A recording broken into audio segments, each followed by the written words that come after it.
Hello my YouTube family, welcome back to my mini blog. ಇದು ಸೋಮವಾರದ mini blog. ನಾವು ಹೊರಟಿದ್ದೆ ಅಪ್ಪನ ಮನೆ. ಅಪ್ಪನ ಮನೆ ಅಂತೂ ಬಂತು. ಅಪ್ಪನ ಮನೆ ಒಳಗಡೆ ಹೋಗ್ಲಿಲ್ಲ, ಹೊರಗಡೆ ನಿಂತ್ಕೊಂಡೇ ಕರ್ಸ್ಕೊಂಡ್ವಿ. ಅಪ್ಪ ಅಮ್ಮನ ಇಬ್ರು ಎತ್ತಾಕೊಂಡು ಹೊರಟಿದ್ದೆ ನಾವು ಮಾರ್ಕೆಟ್ ಅಲ್ಲಿ ಪೂಜೆ ಐಟಮ್ ತಗೊಂಡು ನಮ್ಮ ಅಣ್ಣನ್ನು ಎತ್ತಾಕೊಂಡು ನೋವು ಅಂದ್ರು ಮಾತ್ರೆಯನ್ನು ತಗೊಂಡು ದೇವಸ್ಥಾನದ ಬೋರ್ಡ್ ಸಿಕ್ತು, ದೇವಸ್ಥಾನನು ಸಿಕ್ತು.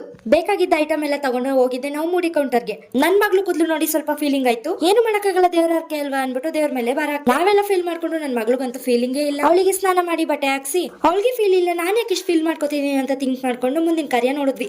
ಅಮ್ಮ ಪ್ರಸಾದ ಮಾಡ್ಬೇಕು ಅಂತ ಅನ್ಕೊಂಡಿದಾರಂತ. ಅದಕ್ಕೆ ಬೇಕಾಗಿರೋ ಐಟಮ್ ಎಲ್ಲ ನಾವು ರೆಡಿ ಮಾಡ್ಕೊಟ್ವಿ. ನಮ್ಮನೆಯವರೆಲ್ಲ ಕಟ್ ಮಾಡಿ ಕಲ್ಸಿ ಮಾಡಿದ್ದು, ಬಟ್ ಸಕ್ಕತ್ತಾಗಿತ್ತು ಪ್ರಸಾದ. ಫೈನಲಿ ಪೂಜೆ ಮಾಡಿಸಿ ಪಾಪುಗೆ ಗಂಧ ಇದೇ ನೋಡಿ, ದೇವರು ದರ್ಶನ ತಗೊಳ್ಳೋರು ತಗೋಬಿಡಿ. ಕೊನೆಗೂ ಹಿಡ್ಗೈ ಹೊಡೆದಿ ಪ್ರಸಾದ ಹೊರಟಿದೆ ಹೋಟೆಲ್ಗೆ. ಎಲ್ರು ಊಟ ಮಾಡ್ಕೊಂಡು ನಂಗೆ ತಲೆ ನೋಯ್ತಿತ್ತು ಅಂತ ಕಾಫಿ ಕುಡ್ಕೊಂಡು ಮನೆಗೆ ಹೊರಟ್ವಿ. ನನ್ ಮಗಳು ಯಾರ ಹತ್ರನೂ ಹೋಗಲ್ಲ ಅಂತ ಹೇಳ್ಬಿಟ್ಟು ಆಟ ಮಾಡ್ಕೊಂಡು ಅಪ್ಪನ ಮೇಲೆ ಮಲ್ಕೊಂಡಿದ್ವಿ. ಹೇಗಿತ್ತು ನನ್ನ ಬ್ಲಾಗ್ ಅಂತ ಕಮೆಂಟ್ ಮಾಡಿ, ಲೈಕ್ ಮಾಡೋದನ್ನ ಮಾತ್ರ ಮಾಡಿ, ಯೂಟ್ಯೂಬ್ ಚಾನಲ್ ಸಬ್ಸ್ಕ್ರೈಬ್ ಮಾಡಿ. ಹೀಗೆ ನಿಮ್ ಪ್ರೀತಿ ಸದಾಕಾಲ ನನ್ ಮೇಲೆ ಇರ್ಲಿ ಅಂತ ಹೇಳ್ತಾ ಬ್ಲಾಗ್ ನ ಎಂಡ್ ಮಾಡೋಣ ಅನ್ಕೊಂಡೆ.